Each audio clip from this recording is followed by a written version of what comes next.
మాటలు బారెడు చేతలు మూరెడు. ఇది ఎవరి గురించో కాదు, మన సర్కార్ వాళ్ళ గురించే.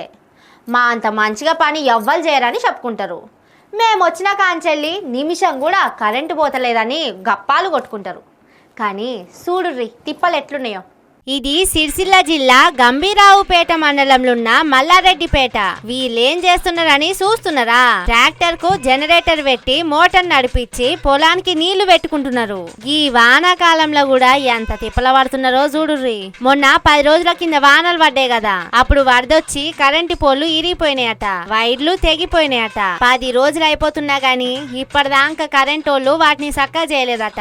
ఇవాళ చేస్తాం రేపు చేస్తాం అనుకుంటా పొద్దు గడుపుతున్నారట. వాళ్ళ కోసం చూసి ఇట్లా జనరేటర్లు పట్టుకొచ్చి పొలాన్ని కాపాడుకుంటున్నారు. ఇక ఇటు ముఖ్యమంత్రి సారోళ్ళ సొంత జిల్లాలో కూడా అట్లనే ఉన్నాయి కరెంటు కష్టాలు. 24 గంటలు కరెంట్ ఇస్తలేరు. నడి రాత్రి జర్రంత సేపు ఇస్తున్నారని వికారాబాద్ జిల్లా పరిగి మండలం రంగంపల్లి దగ్గర రైతులందరూ వచ్చి రోడ్డు మీద కూర్చున్నారు. రాత్రి 12 గంటలకు కరెంట్ ఇస్తే పొలం కాడికి ఎట్లా పోవాలి, పంటలను ఎట్లా కాపాడుకోవాలని మస్తు లొల్లి చేసిండ్రు. 24 గంటలు కరెంట్ ఇస్తున్నామని సర్కారోళ్ళు ఉత్తి ముచ్చటనే చెప్తున్నారని అంటున్నారు.